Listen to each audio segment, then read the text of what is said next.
This is a First Alert weather update. Joined by Demetrius Critchlow, the president of New York City Transit, Bill Amoroso, who runs our subway system at New York City Transit, Shanifa Riera, who is the chief customer officer, hanging out on the edge, John McCarthy, the chief of policy and external affairs, and a lot of people who work here at the Sand Street pumping facility, where we do a lot of the work relating to our system of removing water from the subway system, make sure it can keep as dry as possible during every day, but also during these torrential rainfall events if they happen. Priority number one is getting the water out of the system. We do this every day. 13 million gallons of water are removed every day from the subway system through our pumping infrastructure. The problem is that storms are getting more frequent and more intense. New Yorkers know this, and they're increasingly overwhelming the city of New York's sewer infrastructure, which is to say that we are still pumping a ton of water out of the subway system, but sometimes it has nowhere to go because the city's sewer system is overwhelmed. And that's what creates some of those flooding conditions that you see on social media. But we are working closely with the City of New York, tip of the hat to the new administration and to their DEP. They have been being good partners. They got a long way to go, but they have been good partners so far. Pump rooms, pumping facilities, I should say, like this one at Sand Street, are the front lines of the MTA's defense against water and against torrential rainfall. We have 286 pump rooms throughout the system. After Hurricane Sandy, more than 10 years ago, we saw that many of them were knocked out because the electrical componentry was in the flood zone. So we have done a huge amount of renovating to protect all the pumping infrastructure from, God forbid, those torrential rainfall situations that can knock out the pumping system. We are actually we are doing full-on renovations of 21 pumping rooms, modernizing them as part of our $68 billion capital program. We're doing that work right now. The 2025 to 2029 MTA capital program includes almost $1 billion for resilience, which is the largest ever investment that we've made in resiliency. It covers not only pumping room upgrades, but also all of those very simple passive mitigations that you see us installing at subway stations around the city. All those extra steps before you go down a subway stairway that we have installed at 100 different locations. We got 100 different additional locations where we're raising the step to make sure that it's harder for the water to get down into the subway stations. That is making a difference. We've also elevating vents. Everybody knows that what happens is the water, when the city's curb, when the street curb gets too small because they're piling on asphalt, all of a sudden the water gets up onto the sidewalk and it goes down our grates, and people see cascades like waterfalls out of Niagara Falls, and you see it on social media. Part of resisting this is that we're putting in raised vents that keep water from getting into the vents around the system. So we are hard at work trying to prevent water from getting into the system, and we're going to keep at it. This facility has, what you're seeing around this facility is we use this as a command center for staging pumping infrastructure. So we have all those pump rooms around the system, but we also have mobile pumping capacity. So we spread it out. Every borough has like a command center that we deploy to, and they move out these mobile pumps when there's notice of water accumulating in the system. And behind that wall right there, we have a command center where we can see virtually every pump room in the entire New York City subway system on a screen, how much water is being pumped out per minute, the rate of the water removal, which is to see that the system is working. And increasingly, we put in cameras to actually see the conditions on the tracks next to the pump room. So we can see when for whatever reason, the pumping infrastructure is falling behind, we can see it and respond with the kind of mobile pumping capacity that we deploy from this very location. But in addition, we do when we're preparing for a big storm like we might have, we do the basic stuff. We clear all the drains at flood-prone locations. Makes a huge difference if all the drains have been looked at before the rain starts. We are checking all of our emergency generators and deploying them throughout the city, because if electricity goes down at a key facility, we want to make sure that we have the ability to respond promptly. We pre-position equipment and staff, both the emergency trucks like the one you see behind us, deployable pumps, debris trains. So when the torrential rainfall is frequently accompanied by high winds and it knocks down a tree and it gets on a track, you have the chainsaws and the trains that move debris ready to go. And we also prepare aggressively to make sure that the MTA facilities don't fill up with water. Without getting into too much detail, that can actually hurt the bus system, which in some cases in low-lying areas, and then the buses, which are the workhorses of bad weather, we all know that, snow and rain especially, we got to make sure that the depots don't get knocked out with water problems. Everybody at the MTA is organized today to evaluate the conditions in real time and to have an organized response. That doesn't mean that there won't be any effects, but I just want the public to know and all of our partners to know how hard this team under Dimitris Critchlow's leadership works to make sure that we prepare for storms to minimize impacts and optimize service. It's not a secret. The recent bad weather in the last 6 or 9 months, every other transit operation up and down the eastern seaboard closed down, threw in the towel, raised the white flag. We always try to keep running. That's our goal, even when the weather hits us hard. So riders should know, with all of this preparation, you got to be attentive to the conditions. We're going to be reporting to customers very aggressively. Thank you, Shanifa and your team. Look at train time, which is for the commuter railroads. Look at the MTA app, which is great, gets super high marks from our users online. Look at social media. We're on all social media, 511, and sign up for the MTA service alert system. We can give you specific alerts customized to what trains and buses you ride. So as always, with a little bit of that background, I want to thank the MTA workforce who's been out there extra time through the weekend and through today to prepare to deal with the condition that we had on Saturday, and also to prepare for what may be coming. Acknowledgements in addition to those I called out earlier. Dom Gallo, where are you, Dom?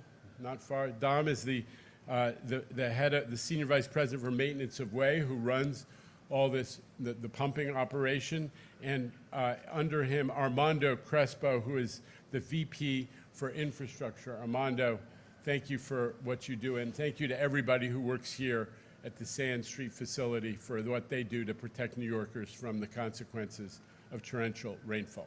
So with that, Tim? All right, I think press gathered may have some questions. Let's start with Vanessa Murdoch. CBS 2 is here in person from the weather team, sir, right over there. Thank you for the warm welcome. Curious, in most recent weeks with the multiple occasions of flooding, which stations have flooded, and were the responses sufficient? Well, listen, every time we have a torrential rainfall, we look retrospectively, and we actually did it very hard at what stations had vulnerabilities, because we want to know, one, whether the mitigations, we're doing a lot of work to keep the water out. We want to know if it's working. And two, we want to know if there are new cracks in the system, literal and figurative cracks in the system. So we're always looking at which stations had problems. Number one by far over the weekend was Court Square in Queens. That was actually a capital project that was, in our view, and retrospectively, inadequately prepared for the amount of water. They dug a big trench. The water broke through some of the barriers that were there the engineering of those barriers is being reviewed because we're not satisfied. It actually knocked out Court Square for a mess of hours, impacting on the Queens Boulevard line. So that was one that we were really focused on, was not adequately prepared. But most of the system continued to function reasonably well. We had some trees down. That's part of the reality of our system, is we have lines that are adjacent to land areas that still do have a fair amount of trees. And that was a problem over the weekend as well. Anything else, Demetrius, Bill, that you want to mention? Okay, those are the big ones. I just want to know where you're pre-positioning the pumps today. Well, what we do is, and I invite any of the members of the team to speak to this, is we deploy the equipment and infrastructure using trucks like the one right behind me to borough centers, to satellite areas in each borough. And from there, depending on what we're hearing, where the problems are developing, we zip out with extra mobile pumping equipment and infrastructure. So we have all that ready to go, hopefully close by, but we're out in each of the boroughs ready to move as soon as we hear of a condition. And like I said, that control room will tell us when water is starting to overtake our capacity to run service or providing, represents a threat. So we're ready to go. All right, next up is Brian Schlonsky from Channel 7 Eyewitness News, joined today by Newton Jones Burkett III. Either one of you? You have a question? Sure, being that I'm new to the city, anybody else that's out watching that may be here still from out of town, what do they need to know to ride safely this evening? Yeah, all they need to know is you can buy an Omni card, you can use your credit card, you can use your Apple Pay, your Google Pay. Pay your fare, number one. Number two, use the MTA app or any of the other transit navigation apps to know where you're going. We're going to be providing service right through this. And if there's anything that impacts on our service, we're going to be as I said, providing updated customer information through, in the stations, but also through social media and the MTA app. Keep checking those outlets, MTA app, social media, MTA website, and so on. All right, we welcome Brian. He used to host the Kentucky Derby coverage, sir, on Wave down in Louisville. Great guy. He is here on his first day. All right, let's go to Andrew Siff of WNBC. Andrew. Thank you so much, Tim. And Jay. Can I possibly hear from Demetrius on this? This is my question. Ahead of a storm like this, are you picturing in your mind the inevitable social media that Janno talked about? And when you do see that, like this past weekend or in other storms where you see it cascading down the stairs, I'm just wondering what goes through your mind when you see it, because we know it's the city's lack of capacity, et cetera, but what are you thinking about when you see that imagery? Sure. So the one thing that I have been blessed with is surrounding myself with a really great team of people who are out there. They work tireless hours through the night to make sure that the system not only continues to run, but also when we have challenges like that, they're responding. Getting real data is always the first thing that I'm focused on. There's a lot of things that go out on social media does not reflect the real conditions that happen in our subway systems. There's a lot of stuff that just isn't real. So finding out what the real conditions of a location are, real conditions of a station, and then getting resources deployed there. This facility is unique in that we have not only the qualified people, personnel there to be able to respond, but having generators, literally, that we send out to be able to get our signal system, if it does get knocked out, to get the signal system back up and running, or getting portable pumps to locations to be able to pump out these locations. So the one thing I always have when I go into any type of storm is I have confidence in this team and what they're able to do to be able to respond. Just a very quick follow-up of what you said about Court Square. I talked to somebody yesterday who said he was on an E-train, and the conductor said, everybody's got to get off this train. We're not getting the water. Like, it was a situation where he knew they weren't even going to be able to run for a while. I don't know how long it lasted, but what was your frustration with that situation? Well, the frustration is that, here's the frustration, which is that the team that's doing the construction anticipated that there will need to be a special protection built against torrential rainfall, and it wasn't properly engineered, and it gave way, and a ton of water came in the system in just the way you're describing.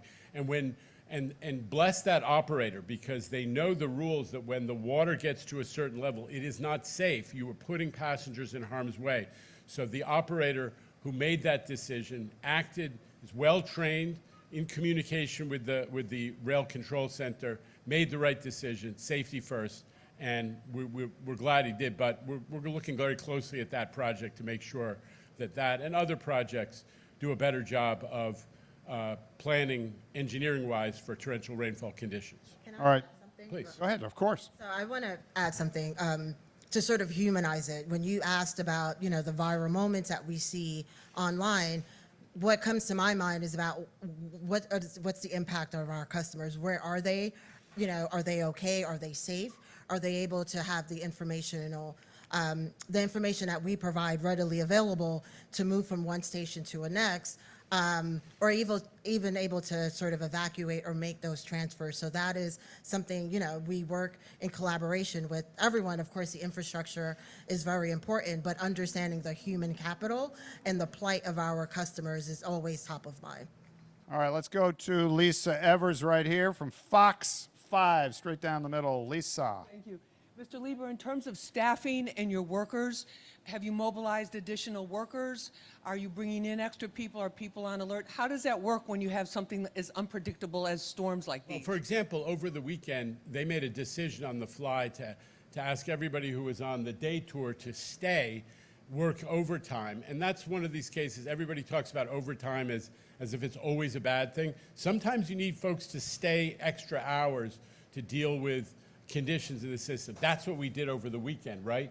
You know, our preference is always to prepare in advance. So we spend a ton of worker time on the overnights right before a forecasted storm. We've done that, and we've done it for the reasons that we described, to pre-position equipment, to pre-position people, to make sure that the drains are all clear, and make sure that we're ready to go no matter how bad the storm is. We did that last night and today, and we're going to be ready. All right, here's Evan Simcoe Bednarski, sir, from the New York Daily News. Hey, Janno. So you guys have made some significant investments. You know, you've bought a bunch of new pump trains. You know, there has been the resiliency plan a couple years ago. At what point, speaking specifically about subways here, at what point are you at a point of diminishing return vis-a-vis the city sewage system? Like, at what point can you not, you know, you're pumping it out fast enough, but really the restriction is the sewage? Listen, that is those conditions develop, they're not always in the same place, but we do know that there are some areas that are vulnerable, and we're pressing the city to do a little bit more. The 7th Avenue line in Manhattan on the west side between, say, 96th Street and the Village has repeatedly got what we call, you know, it's been supercharged, right? They push the water out successfully, but there's no more capacity in the sewer system, so it backs up right into the subway, and we lose service because the water gets too high. So we are working with the city, a much more, I would say, a much more cooperative partnership than it used to be, to urge them to make long-term investments in increasing the capacity of the whole system, but also to make the short-term investments to upgrade the intake capacity of certain connections between the MTA's pumping system and the city's sewer system, so it doesn't get blocked right there. To ask them to make sure that they're cleaning out the siphons and all the other infrastructure that connects these two systems, and to optimize, you know, to start planning the long-run investments. This is a generational investment, but it needs to be made starting now, because climate change is here, it's real, torrential rainfall is not going away, and we have to make sure that we can handle more than 1.5 inches in an hour without shutting down our mass transit lifeline. All right, AM New York's own Ethan Stark Miller is here. Ethan. Thank you. You know, when we see those videos of the water coming down the stairs or from the ceiling, like, how long is it taking to pump that out of a station and, you know, get that cleared up? Truthfully, the water that comes in that way is not the volume that completely knocks us out. When we're pumping out millions of gallons of water and the city's sewer system can't take it and just backs it right up. So, but from a customer standpoint, from an experience standpoint, that's pretty dramatic. when you open, if somebody arrives in a station, the doors of the subway open and there's a cascade of water like Niagara Falls right in front of them, that's a pretty serious experience and a negative experience and scary for some people. So we do not want that. We really want the city to start building the curbs up to 7 inches where they're supposed to be, so the water will be channeled to the drains that are right in the street, rather than getting up onto the sidewalk where it gets into the vents and down it goes into the subway system. So that's one area we're really working with the city on. It's important. Let's go to Samantha Liebman over there from New York 1, Charter Communications. Sam? Thank you. Can you enlighten us about the situation that Andrew was talking about on Saturday? What exactly happened and where? Talking about Court Square? Yeah, at Court Square, there's a construction project, a C&D construction project that's underway right now. Someone can jump in and remind me exactly what the substance of the project is. It's an ADA project, right? So they'd done some excavation, they'd created a trench, they had a tarp, but it was not engineered, the whole system wasn't engineered to prevent the water from breaking through, and it did. And therefore, there were literally thousands and thousands of gallons of water which came right into the station, and it was cascading down. So that was the situation. It knocked out service on the Queens Boulevard line for some hours, and we're back working with the contractor to make sure that that doesn't happen. Because I know 23rd Street, Eli Avenue also has some issues with water. We've seen a lot of videos.